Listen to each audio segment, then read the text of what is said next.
ओम यो ह वै श्रीरामचंद्रः स भगवान् अद्वैत परमानंदात्मा यत्परब्रह्म भूर्भुवः स्वः तस्मै वै नमो नमः। ओम भूर्भुवः स्वः तत्सवितुर्वरेण्यं भर्गो देवस्य धीमहि धियो यो नः प्रचोदयात्। ओम नारायणं नमस्कृत्य नरं चैव नरोत्तमं देवीं सरस्वतीं व्यासं ततो जयमुदीरयेत्। श्री राम जय राम जय जय राम।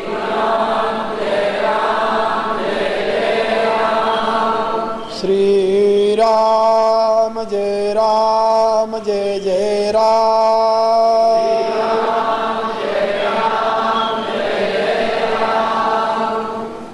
परावर रूप में उपस्थित मेरी प्रिय आत्माओं, करुणा निधान भगवान की करुणा आप सभी के लिए सदैव कल्याण का सृजन करती रहे, यह मेरी आंतरिक शुभकामना। आज मेरे ज्ञान सत्र का यह दूसरा दिन है।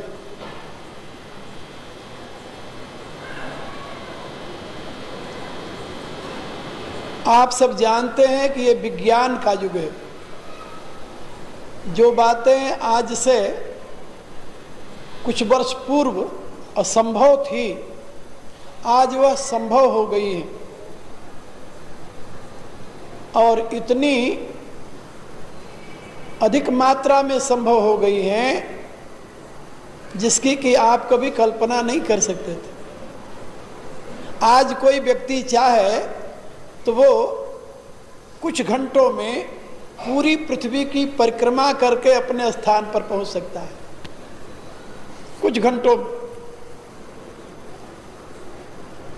इतना ही नहीं, पहले हम अपने ग्रंथों में पढ़ते थे उदार चरिता नाम तु वसुधैव कुटुंबकम, और आज ये सारा विश्व एक मानव परिवार के रूप में परिणित हो चुका है। अमेरिका में यदि कोई दुर्घटना हो तो उससे भारत प्रभावित होता है, भारत में यदि कोई अव्यवस्था हो तो उससे अमेरिका प्रभावित होता है, जबकि एक छोर से दूसरे छोर की सीमा आप लोग जानते हैं 12,000 मील दूर है। कहने का अभिप्राय कि विज्ञान की उपलब्धियों ने दुनिया को बहुत छोटा बना दिया है, बहुत छोटा बना दिया। और इस स्थिति में जहां पर मानव और मानव के बीच जो दूरी थी बाह्य रूप से, वो समाप्त हो गई है, वहां पर उसके साथ साथ एक बहुत बड़ी समस्या भी आकर खड़ी हो गई है। समस्या क्या आई है कि दुनिया के जितने देश हैं, सभी देशों में जहां सभ्य लोग रहते हैं, वहां उनकी एक अपनी संस्कृति है, सभ्यता है, मान्यता है, आस्था है, विचारधारा है, जिसे धर्म कहिए आप। और अब इस दूरी के समाप्त होने का परिणाम यह हुआ कि हम एक दूसरे के निकट आ गए, और निकट आने का परिणाम यह हुआ कि विभिन्न विचारधाराओं में संघर्ष शुरू हो गया। हम कहते हैं हमारी विचारधारा अच्छी है, सही है, दूसरे कहते नहीं हमारी विचारधारा अच्छी है, सही है, तीसरा कहता नहीं हमारी विचारधारा अच्छी है, सही है, चौथा कहता नहीं मेरी विचारधारा अच्छी है, सही है। यानी हर एक देश का निवासी अपने देश की सभ्यता, संस्कृति, धर्म और मान्यताओं के प्रति आस्था रखते हुए अपनी विचारधारा को सही बता रहा है। ऐसी स्थिति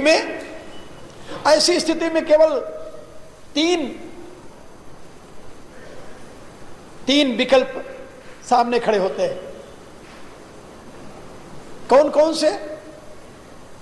पहला विकल्प, जो विज्ञान की दृष्टि से, अनुसंधान की दृष्टि से विचारधारा सत्य होगी वो प्रतिष्ठित हो जाएगी, और जो उसके विपरीत होगी वो विचारधारा उसी में लीन हो जाएगी, समाप्त हो जाएगी। एक विकल्प तो ये। दूसरा विकल्प ये है कि जो विचारधारा शक्तिशाली होगी, शक्तिशाली, जिस विचारधारा के अनुयायियों के पास शक्ति और संपत्ति होगी, वही विचारधारा प्रमाणिक मानी जाएगी। और कितनी भी अच्छी विचारधारा क्यों न हो, यदि वो निर्बल की विचारधारा है, निर्धन की विचारधारा है, तो उसको कहीं कोई स्थान नहीं मिलेगा। अच्छी विचारधारा है, ठीक है, ये दूसरा विकल्प है। तीसरा विकल्प ये है कि जब हर एक व्यक्ति, हर एक देश का वासी, हर एक विचारधारा वाला शक्ति संपन्न होगा, संपत्ति संपन्न होगा, फिर वहां पर समन्वय की स्थिति आएगी, समन्वय, और एक दूसरे के साथ मिलजुल करके कहेंगे भाई देखो हमारे लिए हमारी अच्छी है, तुम्हारे लिए तुम्हारी अच्छी है, हम तुम अपनी विचारधारा का पालन करते हुए साथ साथ जीना जिएंगे। यह तीसरी बात वहां पर प्रतिष्ठित होगी।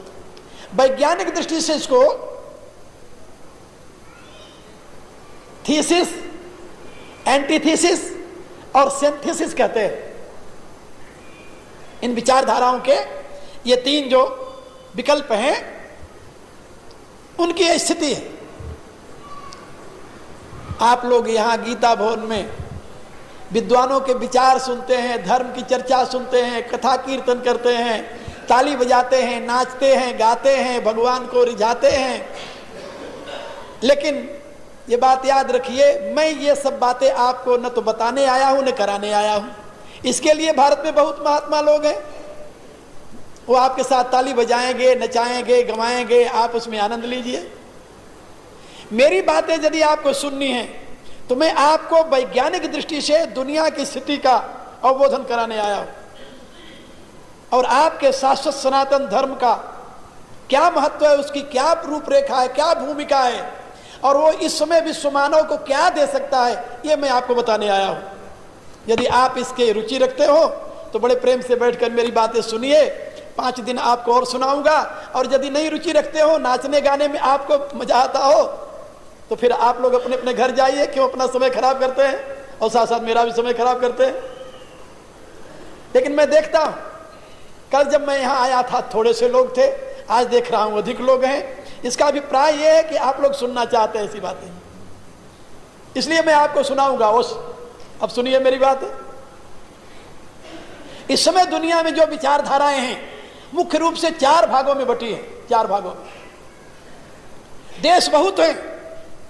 अभी एक कॉन्फ्रेंस हुई थी, उसमें 130 देशों के लोग इकट्ठा हुए थे, 130 देशों के विद्वान, और उसमें सौभाग्य से भारत का प्रतिनिधित्व करने का मुझे अवसर मिला था। और यह कॉन्फ्रेंस कहां हुई थी जानते हो? कोरिया में, साउथ कोरिया में, वहां की जो राजधानी है सियोल, उसमें 130 देशों के विद्वान जो वहां इकट्ठा हुए, सबने अपनी अपनी विचारधारा रखी, सबने। लेकिन वहां का जो प्रबंधक था, उसने सबकी विचारधारा सुनने के पश्चात खड़े होकर के कहा कि देखिए, यहां केवल 2 लोग ऐसे हैं जो हम लोगों को कुछ नई बात समझा सकते हैं, जिनकी परंपरा हजारों वर्ष की पुरानी है और जिनके पास जीवन और धर्म और संस्कृति के विषय में बहुत बड़ी संपत्ति है। वो 2 व्यक्ति कौन थे? एक हिंदू धर्म का अनुयायी मैं था और दूसरा एक बौद्ध धर्म का अनुयायी जापानी था। क्योंकि दुनिया में जितने इस समय प्रचलित धर्म है, सबसे पुराने यही 2 रह गए हैं, बाकी तो सब समाप्त हो गए। और फिर मैंने वहां कहा, हम कहा कि देखिए, ये बौद्ध धर्म के जो अनुयायी हैं, Buddhism is not a separatism, that is a part of Hinduism. And Lord Buddha was incarnation of ninth incarnation of Hindu mythology. जो भगवान बुद्ध थे वो हमारे पुराणों के 9वें अवतार थे, और ये बुद्ध की विचारधारा नई विचारधारा नहीं है, वो तो हमारी विचारधारा है. That is part of our culture, part of our ideology. They have no separate ideology. Then there is only one ideology, that is called Vedic ideology. That is ancient, not only ancient, unknown time. Nobody can say that Vedas were written by that person in that time. कोई दुनिया का आज दिन तक ऐसा व्यक्ति नहीं हुआ जो ये बता सके कि वेद किसने लिखा और कब लिखा गया. कल्पना के घोड़े सभी दौड़ाते रहे. मैंने भी विदेशियों को और स्वदेशियों के विद्वानों को पढ़ा है, समझा है, और मैंने ये भी बताया, हम कहा कि दुनिया के जितने धर्म हैं इस समय प्रचलित धर्म, चाहे वह इस्लाम है, चाहे ईसाईयत है, चाहे यहूदी है, चाहे सिंटोइज्म वाले हैं, चाहे कन्फ्यूशियस हैं, चाहे ताओइज्म वाले हैं, ये सारे के सारे हमारे ऋणी हैं. इन सब के पूर्वज हमारे पास आकर के, हमारे पूर्वजों के पास आकर के सीख करके गए. और अब तो ये बात प्रचलित हो गई है कि Jesus lived in India and he spend here 18 years, he studied here Hindu philosophy, and after 18 years when he returned his own country and he tried to teach that ideology and he was killed by their own people. मेरे कहने का अभिप्राय कि दुनिया में जितनी विचारधाराएं हैं, धर्म के नाम पर, मजहब के नाम पर, रिलीजन के नाम पर, ये सारी की सारी हमारी ऋणी है. लेकिन दुर्भाग्य ये है कि हम स्वयं अपनी विचारधारा के मूल को नहीं जानते. हम स्वयं भ्रांति में पड़े हुए हैं, हम स्वयं निर्णय नहीं कर पा रहे हैं. जो प्रत्यक्ष वस्तु दिखाई दे रहे हैं उसके विषय में हमें भ्रांति में डाला गया है. आज मैं गया था धार, अभी कुछ लोगों से मैं बात कर रहा था, क्योंकि मुझे इतिहास का अध्येता होने के नाते रुचि थी कि मैं धार में जाकर देखूं कोई पुराना अवशेष है. वहां जब गया तो बताया कि यहां पर एक भोजशाला है, पुराना पड़ा हुआ अवशेष. वहां गया तो वहां पुलिस वाले खड़े थे. उन्होंने मेरे से कहा कि स्वामी जी यहां शिलालेख है 2 बड़े बड़े, जो कि बाहर से ताला लगा हुआ है, बंद किए रहते. मैंने काम का इनको खोलो. पुलिस वालों ने कहा कि इसको कोई पढ़ा नहीं आज दिन तक, कोई जानता नहीं ये किस भाषा में लिखे हैं, क्या लिखे गए और किसके हैं. मुसलमान कहते हैं ये हमारे हैं, हिंदू कहते हैं हमारे हैं. हम कहा खोल के मुझे तो दिखाओ. खोला जब तो मैं हंसने लगा. मैंने उनसे कहा, हम कहा भले आदमियों, ये तो जो थोड़ा सा पढ़ा लिखा होगा वो भी समझेगा क्या लिखा है इसमें. तो वहां का जो हेड पुलिस था उसने मेरे से पूछा कि स्वामी जी आप इसे पढ़ सकते हो. हम कहा जी हाँ. कहा पढ़ कर सुनाइए. मैं पढ़कर उसको सुनाने लगा. कहता है इसका आप हिंदी में अनुवाद करके बता सकते हो. हम कहा बता सकता हूं. कहा कौन सी भाषा में लिखा हुआ. हम कहा ये ब्राह्मी लिपि है. तो आप ब्राह्मी लिपि पढ़ लेते हो. हम कहा कि मैं भारत में जितनी लिपियां हैं प्रचलित सबको पढ़ता हूं, क्योंकि हम इतिहास का अनुसंधान किए हुए हैं और इतिहास में अक्षर विज्ञान की सारी प्रक्रिया को समझ करके. वो कहता है इसका सारा सारा आप पूरा पढ़ करके उतार करके हिंदी में अनुवाद करके दे सकते हो. हम कहा मैं तो यहाँ देखने आया था, अपने सारे इंस्ट्रूमेंट तो लाया नहीं. इसके लिए तो सारे यंत्र हैं जिससे पढ़ा जाता है, समझा जाता है, बताया जाता है. हमें तो अंधे आदमी को भी पता है. एक स्तुति है भगवान शंकर की, दूसरी है सरस्वती की.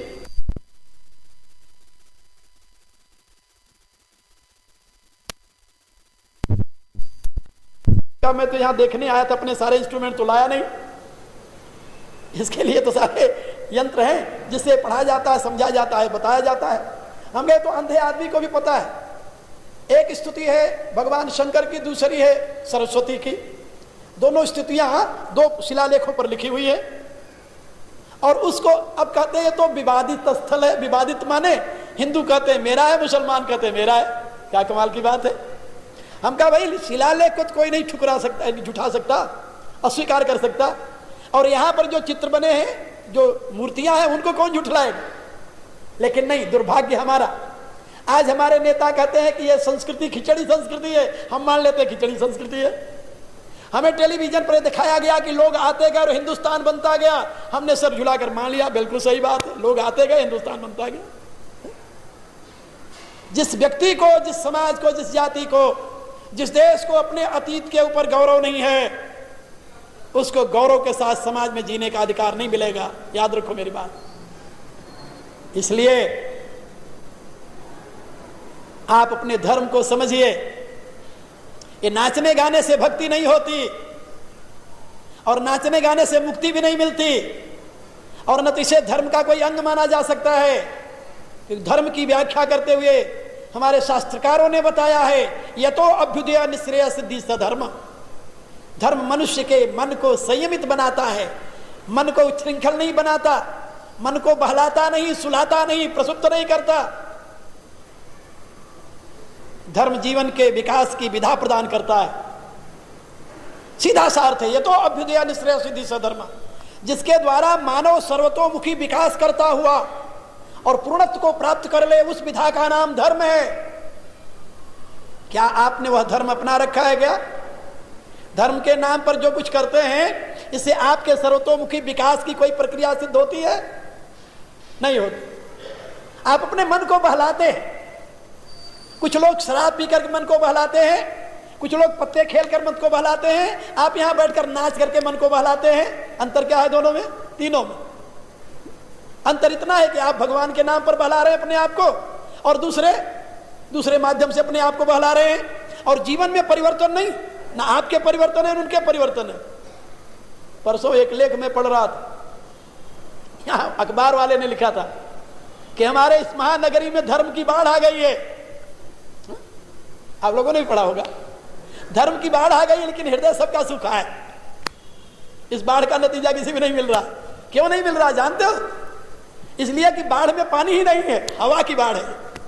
जल हो तब तो गीला हो, हवा की बाढ़ उड़ रही है। अरे मेरे साथियों, धर्म को समझने के लिए अपने सदग्रंथों को समझना होगा। आज जिसको संस्कृत का एक अक्षर नहीं आता, वो भी भागवत की कथा करता घूम रहा है, बाजा बजा करके और ताली मार करके, और लोग उसमें झूम करके आनंद ले रहे हैं। वाह वाह, बहुत अच्छा।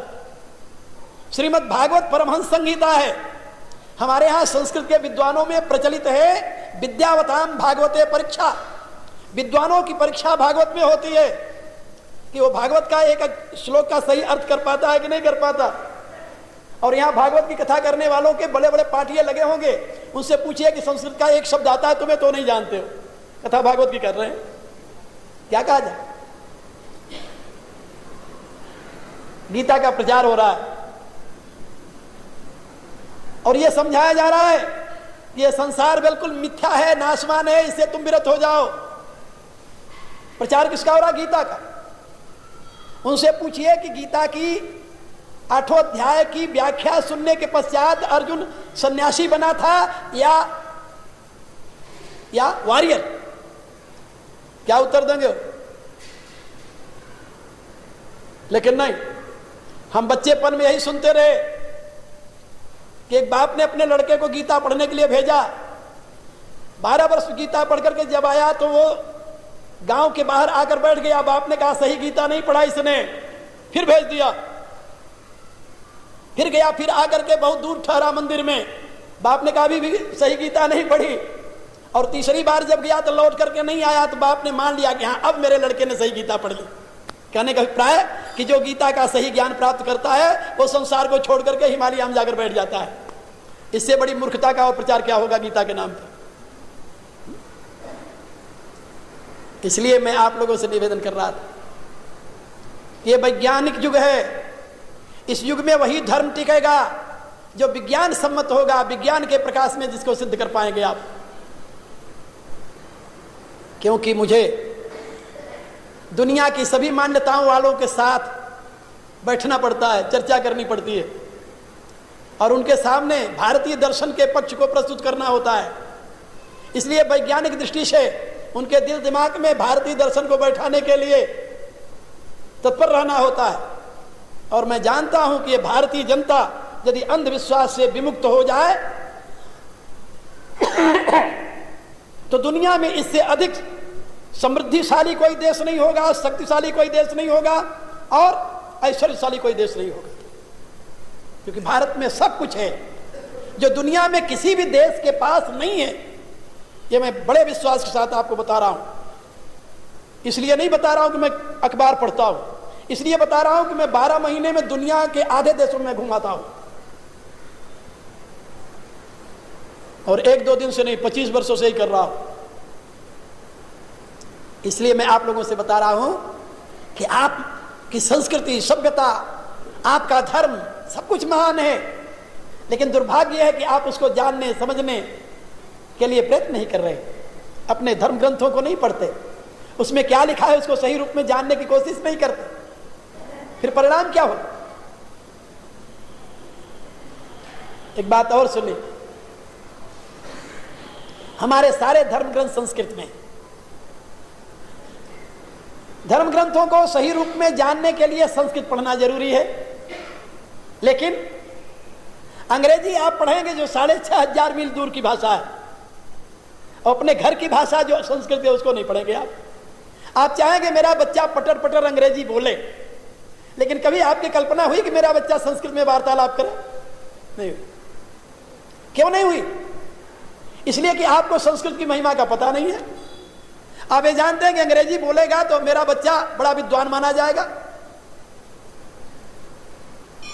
आपकी जानकारी के लिए बता रहा हूं, ये मेरे शिष्य बैठे हुए चितगराने, ये साउथ अमेरिका में पैदा हुए थे और यूरोप में हॉलैंड में शिक्षा प्राप्त की, इंजीनियरिंग की। इनकी मातृभाषा हिंदी नहीं है, डच है। हिंदी तो मेरे पास रह करके इन्होंने सीखा है। इन्होंने अध्ययन किया है जर्मन का, डच का, अंग्रेजी का, इन भाषाओं का।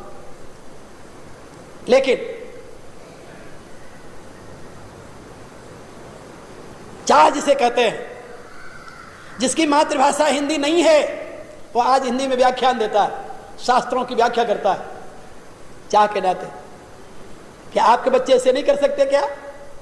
लेकिन नहीं, आपको तो रुचि है कि हमारा बच्चा अंग्रेजी बोले, जो इंग्लैंड का जमादार भी बोलता है। ये ठीक है कि वहां के गधे अंग्रेजी नहीं बोलते, कुत्ते उसी भाषा में भूखते हैं जिस भाषा में आपके यहाँ कुत्ते भूखते हैं, लेकिन मनुष्य तो हर एक अवस्था में अंग्रेजी बोलता है। तो अंग्रेजी कौन सी दैवी भाषा है कि आपको बच्चा उसे पढ़ लेगा तो वो बहुत बड़ा समझदार हो जाएगा? कौन ज्ञान विज्ञान का कोर्स उसमें छुपा हुआ है? हाँ ठीक है, अंग्रेजी हम भी बोलते हैं, हमने भी अध्ययन किया है, 25 वर्षों से विदेशों में अंग्रेजी में ही पढ़ाते हैं लोगों को। अमेरिका में जो हमारी क्लासें लगती हैं, यूनिवर्सिटियों में पढ़ाते हैं, अंग्रेजी में पढ़ाते हैं। लेकिन भाषा कोई बुरी नहीं, भाषा को अपना हथियार बनाओ, हाथ मत बनाओ, ये मेरी सीख है। अपनी भाषा को हाथ बनाओ, तुम अपना हाथ मजबूत होगा तो हथियार का तुम प्रयोग कर सकोगे, अपना हाथ निर्बल है तो हथियार का प्रयोग नहीं कर पाओगे। अंग्रेजी भाषा को हथियार के स्थान पर रख दो और संस्कृत हिंदी तुम्हारी अपनी अपनी भाषा है, उसको हाथ के समान रखो। लेकिन दुर्भाग्य से जब से स्वतंत्रता मिली है, दिनों दिन संस्कृत का लोप होता जा रहा है। पहले त्रिभाषा फार्मूला में हिंदी, संस्कृत और अंग्रेजी रखी गई थी, अब वहां से संस्कृत को निकाल दिया गया तो कहा गया त्रिभाषा फार्मूला में एक कोई प्रांतीय भाषा रख दीजिए। तो हिंदी अंग्रेजी के साथ प्रांतीय भाषा आएगी, लेकिन संस्कृत नहीं होगी, वो ऐच्छिक भाषा हो गई। और आपके सारे धर्म ग्रंथ संस्कृत में, क्या करेंगे आप? इसलिए आप अपने आप को संभालिए। इस समय दुनिया में 4 विचारधाराएं बहुत प्रबल हो रही हैं। ईसाईयत की विचारधारा, इस्लाम की विचारधारा, कम्युनिज्म की विचारधारा यद्यपि रसिया में मर गई, लेकिन आपके देश में फैल रही है दिनों दिन। और चौथी विचारधारा अध्यात्मवाद की है, जो आपकी वैदिक विचारधारा है। दुनिया के मंच पर आज वैदिक विचारधारा की प्रतिष्ठा है। बड़े गौरव के साथ अमेरिका के यूनिवर्सिटियों में बड़े गौरव के साथ, स्वाभिमान के साथ चैलेंज करते हुए वैदिक विचारधारा की प्रतिष्ठा की है। और लोगों को समझाया है कि इससे श्रेष्ठ विचारधारा तुम्हें और ऐसी वैज्ञानिक विचारधारा तुम्हें नहीं मिलेगी पूरी दुनिया में। इस्लाम में वह गुण नहीं है, ईसाईयत में नहीं है, कम्युनिज्म में नहीं है, जो वैदिक विचारधारा में है। वैदिक विचारधारा ने मनुष्य को क्या दिया है इसे समझो। वैदिक विचारधारा ने मनुष्य जीवन का अध्ययन किया और बताया कि मनुष्य के पास 3 यंत्र हैं, 3 यंत्र, बुद्धि, मन और शरीर। ये 3 यंत्र हैं मनुष्य के पास और इन तीनों के लिए उपयोगी है बुद्धि के लिए विवेक, मन के लिए सद्भाव और शरीर के लिए सत्कर्म। शरीर की दृष्टि से आप सत्कर्म में लगिए, मन की दृष्टि में आपके हृदय में सद्भाव सत्संकल्प होना चाहिए और बुद्धि में सद्विवेक का प्रकाश होना चाहिए। इन तीनों के सामंजस्य को योग कहते हैं, याद रखो। जहां बुद्धि अलग रो रही है, हृदय अलग रो रहा है और शरीर अलग पड़ा हुआ है, वहां योग नहीं है, वहां रोग है। उसको मानसिक रोग कहते हैं। और उस रोग से मुक्त होकर के स्वयं को योग में प्रतिष्ठित करने की जो प्रक्रिया है उसी को धर्म कहते हैं। धर्म का सही स्वरूप समझो और इसकी व्याख्या गीता बड़े प्रेम से समझाती है आपको। जब आप रोगग्रस्त होते हैं तो कामनाओं का जन्म होता है। मानसिक रोग हुआ तो कामनाएं उत्पन्न हो गई, बौद्धिक रोग हुआ तो भ्रांति उत्पन्न हो गई, शारीरिक रोग हुआ तो आप खाट पर पड़ गए। ये 3 प्रकार के रोग हैं, शारीरिक, मानसिक और बौद्धिक। दुनिया के वैज्ञानिकों ने अब तक केवल 2 प्रकार के रोगों को स्वीकार किया है, शारीरिक और मानसिक। तीसरे प्रकार के रोग का उनके यहां अनुसंधान ही नहीं है और वो जान ही नहीं पाए। अब लोग समझ रहे हैं धीरे धीरे। हमारे यहां भारतीय दर्शन ने 3 प्रकार के रोग बताए, शारीरिक रोग, मानसिक रोग और बौद्धिक रोग। और ये बौद्धिक रोग ही मूल रोग है जिससे मानसिक और शारीरिक रोग उत्पन्न होते हैं। इसीलिए हमारे यहां चरक संहिता में बताया गया कि रोग का कारण है प्रज्ञापराध। प्रज्ञापराध, प्रज्ञापराध माने पहले बुद्धि में रोग आया, तब वो मन में आया, तब वो शरीर में आया। यदि प्रज्ञापराध न हो तो मानसिक रोग और शारीरिक रोग नहीं हो सकते। इसलिए हमारे तत्ववेत्ता महर्षियों ने बुद्धि, मन और शरीर को समस्वर करने की विधि बताई और उसे धर्म का नाम दिया। और वह धर्म क्या था? प्रत्यक्ष धर्म था। कल भी मैंने संकेत किया था, गीता में उसका विस्तार से वर्णन है। भगवान ने बताया 3रे अध्याय। अर्जुन का एक प्रश्न है, बहुत सुंदर प्रश्न है। प्रश्न क्या है? अथ केना प्रयुक्तोऽयं पापं चरति पुरुषः अनिच्छन्नपि वार्ष्णेय बलादियो नियोजित। हे वार्ष्णेय, हे प्रभो, ना चाहते हुए भी मनुष्य किसकी प्रेरणा से पाप में प्रवृत्त हो जाता है? क्योंकि पाप ही दुख का हेतु है। याद रखो, पाप ही दुख में हेतु है और पाप ही समस्त संतापों का मूल कारण है। मनुष्य को यदि सुख चाहिए तो पाप से मुक्त होना होगा और यदि दुख चाहिए तो पाप में प्रवृत्त होना होगा। यह मनुष्य के अपने ऊपर निर्भर करता है कि वो पाप में प्रवृत्त होगा या पुण्य में। उसे सुख की आराधना करनी है या दुख की। लेकिन मनुष्यों में मैंने कहीं भी नहीं देखा कि लोग दुख के लिए प्रयत्न करते हो। चाहते सुख हैं, मिलता दुख है। चाहते सुख है सब, मिलता दुख है। एक ऐसे देश में एक बार मैं गया, ऐसे देश में, इस दुनिया पर बड़े विचित्र विचित्र देश है। तो अटलांटिक महासागर में एक देश है, छोटा सा देश है। उस देश में मैं गया, वहां 2,500-3 हजार मनुष्य रहते हैं, इससे ज्यादा नहीं। छोटा सा, बहुत छोटा सा देश है। वहां मैं पहुंचा, वहां के लोगों से बातचीत करने लगा। वहां के लोग अंग्रेजी जानते हैं, उनकी भाषा अंग्रेजी है, क्योंकि वो सारे इलाकों में अंग्रेजों का ही प्रचार रहा है। तो उनसे मैंने पूछा, हम कहा भाई तुम लोग यहां पर रहते हो और अपनी जीविका के लिए प्रयत्न करते हो, तो कभी तुम लोगों के दिमाग में भी आता है कि कोई ईश्वर है, उसकी उपासना करनी चाहिए, आराधना करनी चाहिए, जीवन को किस प्रकार से जीना चाहिए, कभी इस पर सोचते हो? उन्होंने कहा कि नहीं, हमें इस विषय में कुछ पता ही नहीं है। हम कहा अच्छा तुम सुख चाहते हो कि नहीं चाहते हो? चाहते हैं। You want to be happy? Yes, I want to be happy. And whatever you are doing only for happiness, या but are you achieving happiness? No. Why? मैंने उसे पूछा कि भाई तुम लोग सुख चाहते हो कि नहीं चाहते? चाहते हैं। तो जो काम करते हो सुख के लिए करते हो? करते हैं। क्या उसके बदले में तुम्हें सुख मिल जाता है? बोले नहीं, सुख तो नहीं मिलता। हम कहा क्यों नहीं मिलता आखिर? Every action has reaction in itself, this is a divine law, this natural law. ये तो तुम मानते हो? बोले हाँ मानता हूं। हम कहा फिर तुम सुख के लिए जब प्रयत्न करते हो तो बदले में दुख क्यों मिलता है तुम्हें? कहते ये तो हम जानते नहीं क्यों मिलता है। हम कहा इसलिए मिलता है कि जो सुख के लिए प्रयत्न किया जाता है वो गलत किया जाता है।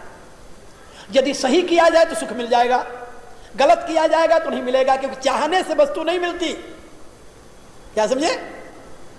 तुम शराब पियो और ये समझो कि हमारे ब्रेन के सेल ज्यों के त्यों बने रहे, how it can be possible? अपने ब्रेन के सेल को सुरक्षित रखना है तो उसके लिए तुम्हें शराब छोड़नी पड़ेगी।